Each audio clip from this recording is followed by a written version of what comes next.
Hi, welcome back to the Black Mold of Grief. I'm Thomas Graves, and in this episode, we're going to talk about me being angry with God and how I deal with that. Across all the episodes, I've tried to keep kind of a generic, open spirituality to it so that people of all faith traditions can see their own faith tradition within what it is I'm saying. This one is going to be Christian specific because that is my faith tradition. If that isn't yours, I would like you to keep watching it for a couple of reasons. Number one, I think that the truths will be universal enough that it'll still be helpful, even if this isn't your faith. But secondly, if there is something in your faith tradition that this seems to resonate with, I would love for you to reach out to me and teach me that because I don't know a lot about other faith traditions, and I want to be able to know what they are and how they work within what it is I'm saying so that I can say that and include that in the future. But in terms of me being angry with God, for a long time, I thought that was heresy and the blasphemy, and I shouldn't be angry at God. And what I eventually figured out was number one, if I'm angry with God, He already knows it. And so if I stop talking to Him because I am angry, then I'm severing the relationship with Him. And then as I got more into the 5 stages of grief, as I talked about in the episode of anger,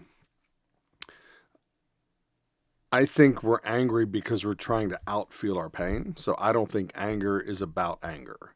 And so for me now, when I bring my anger to God, I bring the anger so I can release it so that I can bring my pain to God. And I don't think God sees it as heretical or blasphemous for us to bring our anger to Him because we are not bringing our anger, we're bringing our pain that at the moment is being overwhelmed with anger. And once we release that, we can release our pain. And the other thing that really struck me when I started to look at scripture was Christ on the cross. Um, when we lose somebody, it's very common for us to try and help somebody with their loss and say that God has a plan and things happen for a reason and the Lord works in mysterious ways and just all these other things that we say with good intention. But when I was looking at the last day of his life, I realized that he didn't do that.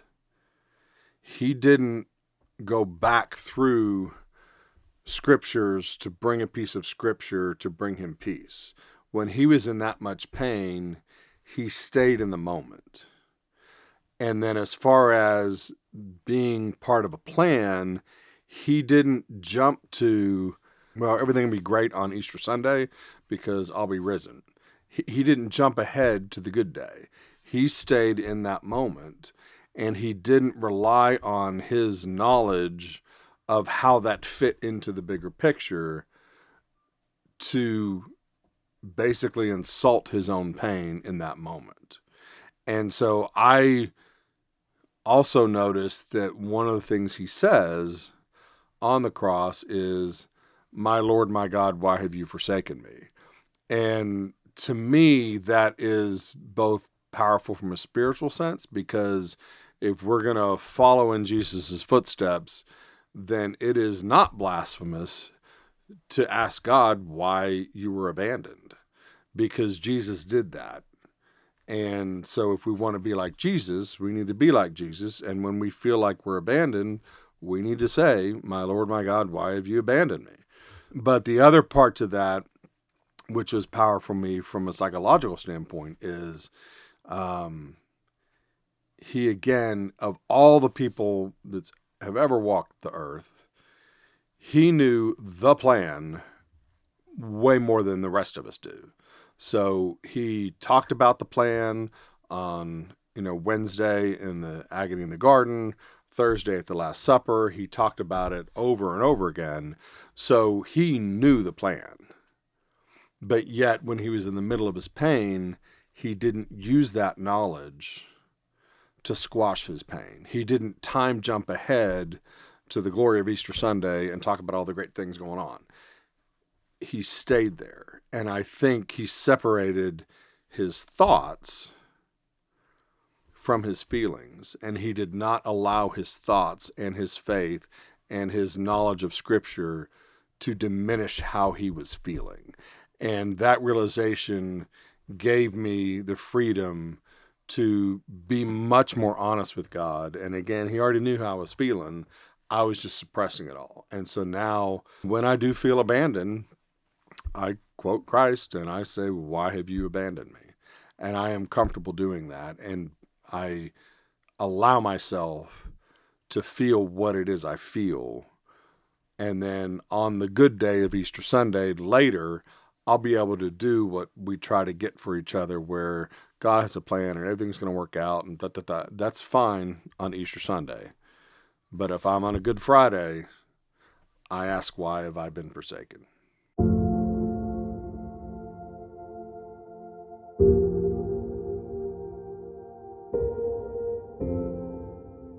Cotrea's voice is the voice that I had been searching for, because to kick off the album, I wanted a voice that transcended all genres, because I didn't know what genre people listened to on their own before they started the album. And I wanted something that could capture anybody, no matter what genre they listened to. And I felt as soon as I heard Cotrea's voice, that was the voice that would kick off the album. She has a lot of power, but she can also do falsetto and soft. And she even has a little bit of a country way in which she closes out her words.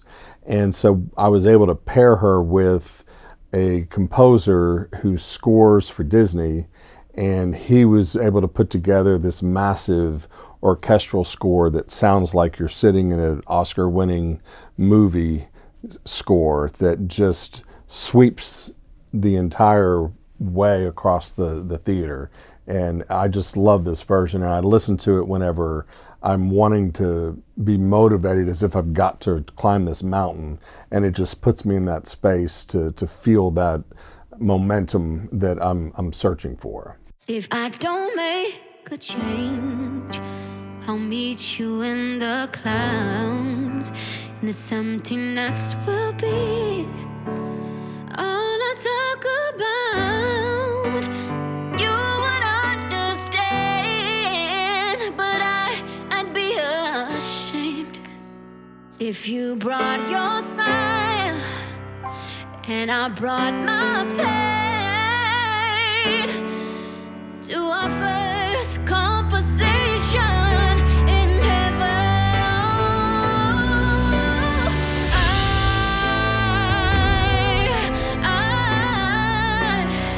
I wanna bring you joy.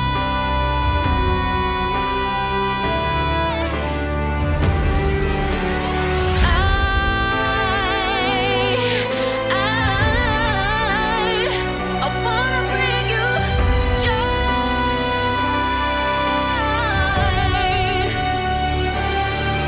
I don't care how tough it is, I am gonna live, 'cause